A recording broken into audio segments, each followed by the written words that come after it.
I was 22 years old, attending a Halloween party at my former best friend Nick's house. Nick, who died of a heroin overdose in 2013.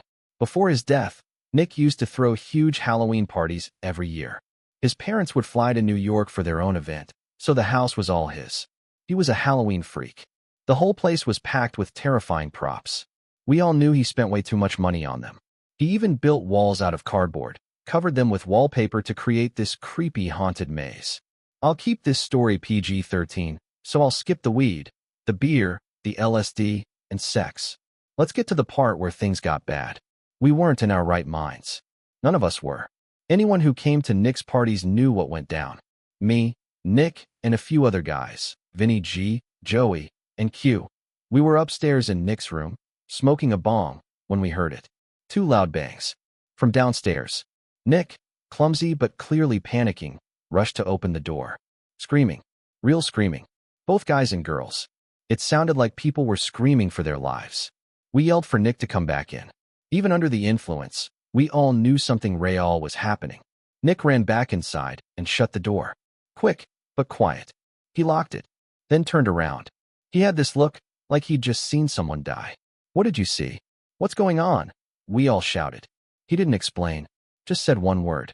Hide. We knew what that meant. No time for questions. Nick killed the lights and got in the closet with Joey. I slipped under the bed with Q. Vinny G hid in the storage box. Downstairs, the music shut off. Then, a man screamed at everyone to shut up. One girl screamed, terrified. Then another bang. Then silence. I could hear a man shouting again, but I couldn't make out what he was saying. His voice was distant, muffled. By now we knew. There were at least 3 intruders. Could have been more. Then we heard the boots, stomping up the stairs. They stopped, right outside the bedroom door. The knob turned, but it was locked. Then came the slamming. Hard, like someone using their shoulder. Once. Twice. Then, gunshots. 3 loud shots at the doorknob. That was enough. The lock broke. The door swung open. We heard cries downstairs after the shots. Then silence again. We held our breath. Me and Nick both had our hands over our mouths. From under the bed, through the thin cloth, I saw black boots. Ripped, denim jeans. He walked straight to the closet. I heard Nick begging for his life. Offering money. Anything. Told them he was the homeowner. They ordered him to go downstairs. Joey must have stayed hidden. They didn't catch him. The rest of us, still under the bed. Shaking. Frozen. Downstairs, we could hear Nick talking to them, but it was too low to understand. Felt like 20 minutes passed before the front door slammed shut again. Nick came running back upstairs. They're gone, he said. But the real horror was walking back into the living room and seeing them. 2 bodies. Lifeless. Blood spilling from their heads. Jen and Robbie. 2 good friends. Gone. I'll spare you the police details. Even though the house stank of weed, the police only cared about one thing. Who were the masked men who murdered 2 innocent college students?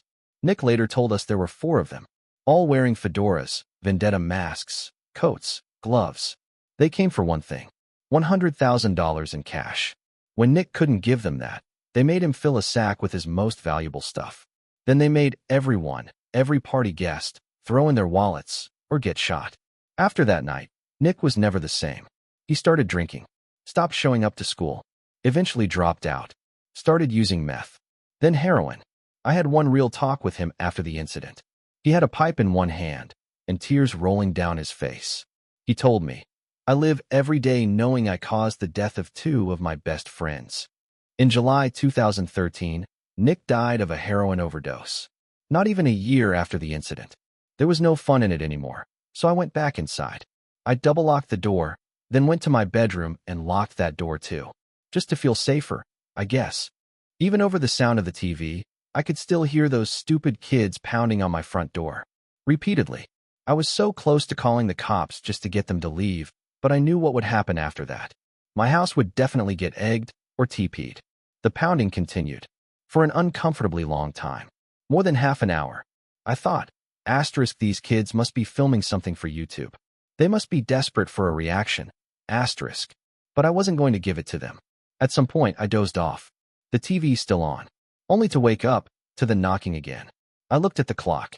It was 2 in the F /*ing morning /***. How could those kids still be at it? I turned the TV off. Sat up. I kept my ears open for a few moments, trying to focus on where the sound was coming from. And then, my heart stopped. The knocking. It wasn't at the front door. It was at my bedroom door. I jumped out of bed, frantically looking around my room for something. Anything. To use as a weapon. They knew I was awake now. They were trying the doorknob. Trying to bust the door open. These weren't kids. By some miracle, an idea hit me. A long shot, but all I had. I turned on the receiver to my speaker system. Plugged in my iPhone.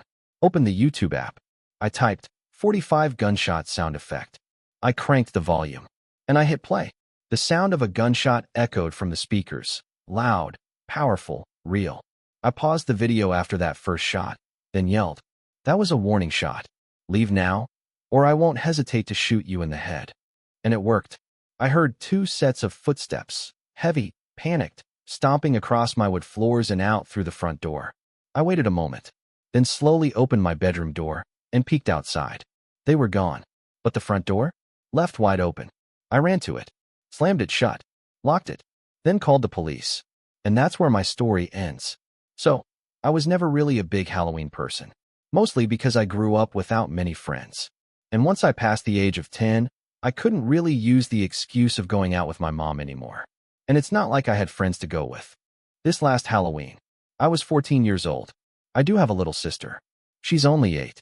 So my mom went trick-or-treating with her. My one really good friend, Steve, already had plans. I didn't want to impose, so it looked like I wouldn't be trick-or-treating this year. But then, a tiny part of me lit up when my mom asked if I could stay home and hand out candy. Finally, I had a job to do. Something that didn't involve walking around by myself, trick-or-treating alone like a loser.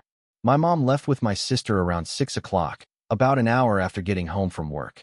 She told me she'd be back around 9. So I was relaxing on the couch, in the living room, watching a scary movie marathon on AMC, occasionally answering the door to hand out candy to the kids. And while I was doing that, the kitchen phone rang. The ringer was so loud, it actually made me jump. I picked it up, but the other end was silent. Except, there was some fumbling. Background noise. Little sounds you'd expect if someone were holding the phone. I remember saying hello about 5 times. No response. Just breathing. Movement. And something about that silence. It wasn't right. I hung up. I just knew it was somebody pulling a Halloween prank call on me. What else could it be? So I ignored it. And that worked, for a little while. I went back to watching TV, handing out candy, trying to enjoy the rest of the night. Then, the phone rang again. Same unknown number flashing on the caller ID. I was curious. I wanted to see where it was going. So I picked it up. This time, I could hear it. A very faint breathing on the other end. "All right, Steve. I know it's you," I said into the phone. They hung up. By this point, I didn't want to say I was scared, but I was definitely feeling uneasy. A long time passed before the phone rang again. The night was getting later, darker. Fewer and fewer trick-or-treaters were showing up. I was watching the original Friday the 13th when it happened again. The sound of that phone ringing had become sickening, because I knew who it would be. Or more accurately, I didn't. For some reason, I gave in again. Picked it up. And once again, silence. Just that faint breathing. And the soft fumbling of someone holding the phone. It went on like that for almost 30 seconds. Then finally, they spoke. In an exaggerated, deep voice. "I'll be paying you a visit tonight." I'd had enough. I told them to F ******* off and hung up the phone. Promised myself I wouldn't pick it up again, no matter what. About half an hour later, all the power in the house cut out. Everything went dark. The lights. The TV. Silence. Just complete blackness. I stood up, frozen. Frozen in fear. Then came the loud, angry thumping from the front door. I lost it. Screamed like a little kid. And from outside, I heard laughter. But not just any laughter. I knew that laugh. I opened the door, and there he was. "Steven." I shoved him. Almost sent him tumbling down the steps. "So that was you? You made those dumb phone calls." He was laughing, nodding. "You didn't sound like you on the phone," I said. "Let me hear you do that voice again." "What?" He looked confused. "I didn't say anything, you idiot. I just called and did the heavy breathing." At first, I thought he was lying, trying to extend the joke. But then my heart dropped. I had him follow me to the fuse box outside, just like I feared it had been opened. All the wires were snipped. We ran, faster than we'd ever run in our lives. Back into the house. I called my mom, told her everything. She said to stay inside. She'd call the police. They traced the call. It came from a payphone, outside a nearby bar. And still to this day, I wonder, was it just a Halloween prank gone too far? Or was it something else? A potential break-in? God knows what else. And honestly, I don't think I ever want to find out. When I was younger, my friends and I went trick-or-treating every year. There was one particular Halloween. We passed a man standing completely still, wearing a mask, holding a lantern. As we walked past, he turned his whole body, followed us with his eyes. It was creepy, but there were lots of people around, so we just kept going to the next house. But we saw him again, and again. As we moved from house to house, he kept reappearing. We didn't get it. We were walking slow. How was he keeping up? At one house, we hadn't seen him in a while.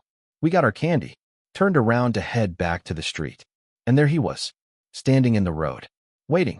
We panicked, knocked on the door again, told the homeowners what was going on. The masked man kept walking down the street and eventually disappeared. But later that night, an adult friend of the family told us something disturbing.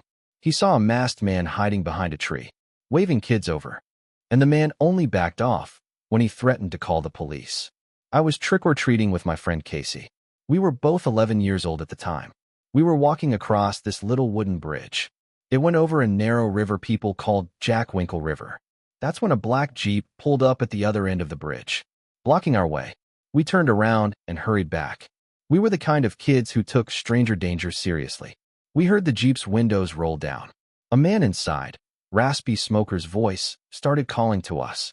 He yelled for help, said he needed directions. I shouted sorry and kept walking fast.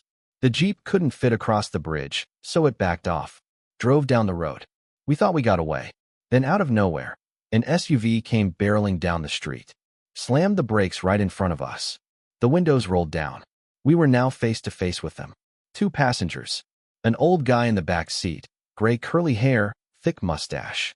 He had that same raspy voice. He told us to get in, said they had free bags of candy. The Jeep caught up, banged into a three-point turn, followed us wherever we went. Then it got worse. The Jeep sped past us, screeched to a stop. Both passenger doors opened.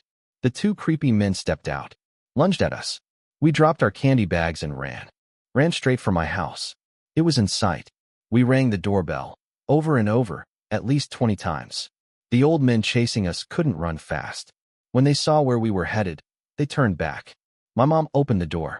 We screamed, pointed at the Jeep as it backed away.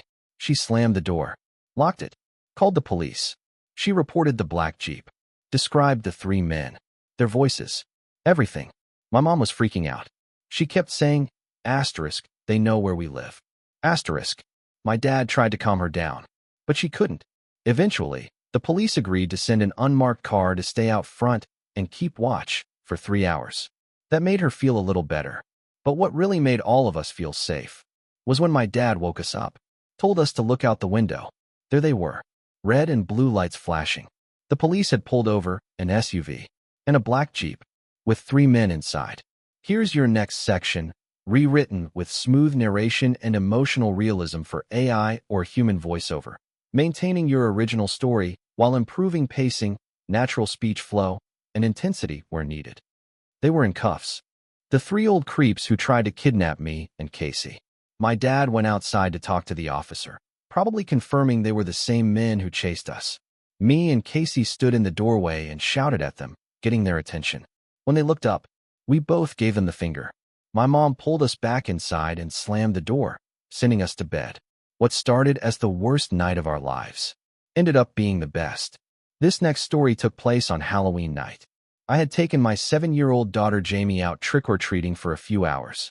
When we got home, I cooked dinner, we watched a little TV together, then I sent her off to bed. I was feeling especially tired that night. Brushed up, went to bed shortly after her. But not long after, she came into my room and said, "There's someone in my closet." I reassured her, told her no one was in there. She asked if she could sleep with me. Again, I told her she was safe in her room. She hesitated, but went back and shut the door. I made a mental note. If she comes back, I'll walk her to the closet myself and show her it's empty. Sure enough, 5 minutes later, She was back. I asked her why she thought someone was in the closet. She said, "I heard someone moving around and stuff falling." That sentence made my heart skip a beat. Still, I walked her to her room, turned on the lights, and joked, "Anybody in there?" We stood quietly, listening. I didn't expect to hear anything. But then, thud, a heavy sound from inside the closet. I screamed at Jamie to run to the neighbors and call the police. As she bolted out, I yanked the closet door open. And there he was, the neighbor's son, Randy, sitting on top of Jamie's Lego box. I grabbed him by the collar and dragged him up. Furious, shaking, I stormed over to his house, still holding him by the shirt. Jamie was already ringing the doorbell. When they opened the door, I shoved him inside and right into his father's chest. Told him everything. I said I wouldn't press charges, but warned them, if I ever catch him near my daughter again, they'll all regret it. Mark, Randy's dad, slapped him across the face, then asked me to come inside. Told me Randy had something to explain. Jamie and I stepped in. Apparently, while I was out with Jamie trick-or-treating, Randy snuck in through an open window and hid in her closet with his friend Daryl. I froze. Is Daryl still in my house? I asked. Randy nodded. I left Jamie with Mark and sprinted back home. And there he was. Daryl, uglier, shadier looking than Randy. And in his hand was my daughter's underwear. I saw red. I grabbed that little bastard by the throat, slammed him to the floor, slapped him, once, twice, 3, 4 times, then shoved him toward the door, letting him stumble out. The only reason I didn't call the police was because of my friendship with Mark. But I made my message crystal clear. If they even wave at my daughter again, they'll be on the news. That night, I let Jamie sleep in my bed. She was shaking, horrified. The next morning, I found a small drill hole in her closet door. They'd been watching her, spying on her while she slept, touching her clothes. Maybe you don't understand the horror of that unless you're a parent. But there are days I regret not calling the police. I still could, but nothing has happened since. Jamie's 13 now. And that creep Randy? He's gone off to college.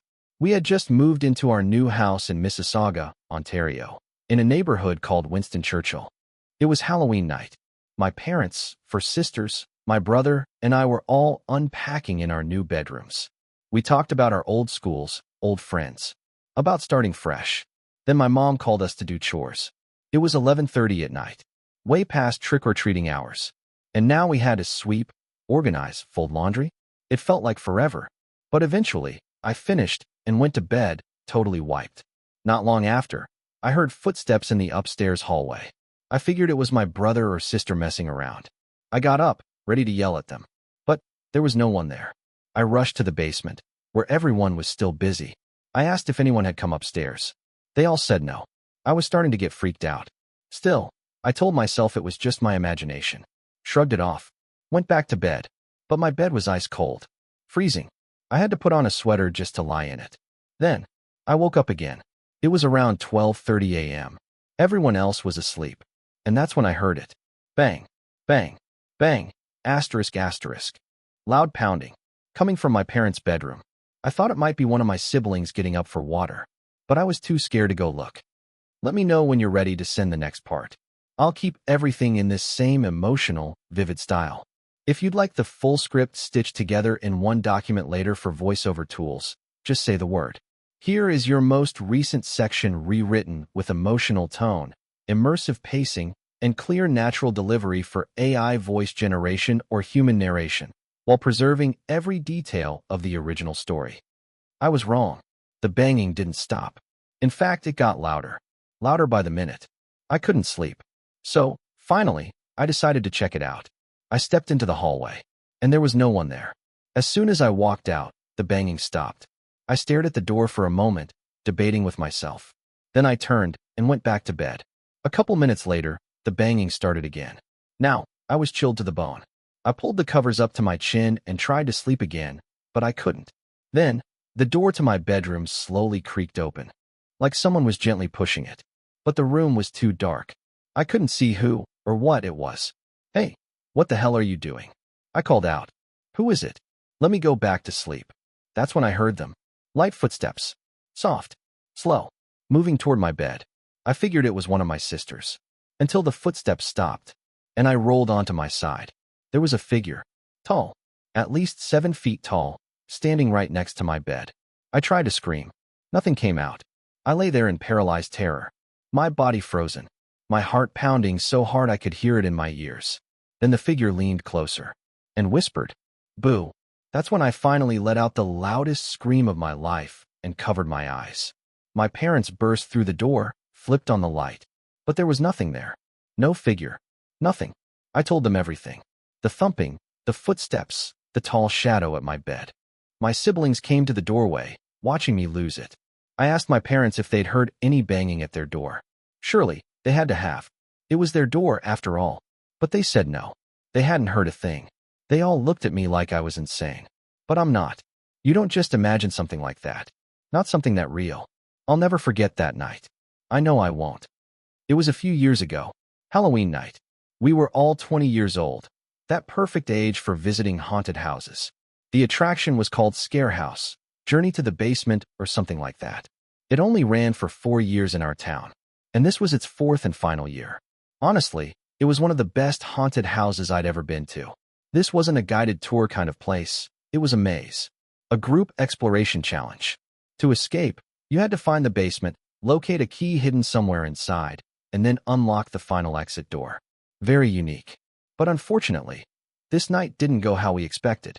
We started off in the living room of the house. There was a giant open coffin in the center of the room. Fake spiderwebs covered everything. The furniture looked antique and dusty. Bloodstains on the creaky wooden floor completed the vibe. It was incredible and creepy as hell. The next room was the dining room, and that's when the atmosphere really shifted. From there, every room was dimly lit with fake lanterns mounted to the walls. Actors in horrifying costumes jumped out at us, and even though we were expecting it, they still got us every time. The whole place was a maze. Narrow halls, fake doors, we kept getting turned around. It took a while to even find the door to the basement. And I'll admit, I was nervous. Because when we opened that door, it was pitch black. So dark, we couldn't see a thing. It almost felt like we weren't supposed to be there. Like it was a staff-only area for props or something. But the rules were clear. No cell phones. We couldn't use the flashlight to see. And if we wanted to escape, we had to go down. Every step creaked beneath our feet, painfully loud in the silence, like fingernails on a chalkboard. We were all laughing nervously, telling each other how freaked out we were. I held my hands out in front of me like a zombie, trying to feel my way through the black. Then I bumped into someone. "Who was that?" I said, assuming it was one of my friends. But no one answered. Whoever I touched placed their hand on my shoulder. I screamed and bolted. I ran, laughing and panicking at the same time, because deep down, I knew that wasn't one of my friends. That basement was big, dark, too quiet, and someone else was down there with us. Thankfully, one of my friends found a key on a desk in the corner. We all ran back upstairs, straight toward the exit. The whole process took longer than I'm making it sound, but we made it out. Right outside the exit door, there was a bin with a sign. "Drop keys here, please." That's how staff would collect them and return them to the basement. We were halfway off the property when the exit door creaked open again. A really tall man stepped out. He wore a black robe and a bloody pig mask. We all figured he was just another staff member in costume. But as we walked away, he walked too. Every block we went, he followed. At first, it was kind of funny. One of my friends even called out, "Hey, we dropped the key in the bin." But the guy didn't respond. We started jogging. He did too. We stopped. So did he. At first it felt like a joke. A weird extra scare. But as we got closer to my friend Eddie's house, we all started to feel uneasy. Were we really going to let him see where we lived? This had gone far enough. Eddie's parents were home, so we felt safe. Apparently, though, the front door was broken. So we circled around to the backyard, closed the gate behind us, wiped our feet on the back mat. Then we heard it. The gate creaked open. The man reappeared from behind the house. And this time, he was walking faster. Eddie opened the back door and yelled inside, "Dad, get your gun." That got the guy's attention. He stopped, turned his head slowly toward Eddie. Then Eddie's dad appeared, furious, holding a pistol. He aimed it directly at the man in the pig mask. The man raised his hands. "Don't shoot," he shouted. "I'm only 27. Eddie's dad didn't lower the gun. He told him to get lost and warned that next time, he wouldn't hesitate to shoot. Personally, I wish he'd made the guy take off the mask, maybe even called the police. Because for all we know, he could have been armed too. We called the haunted house the next day, and they told us they had no employee dressed in a pig mask.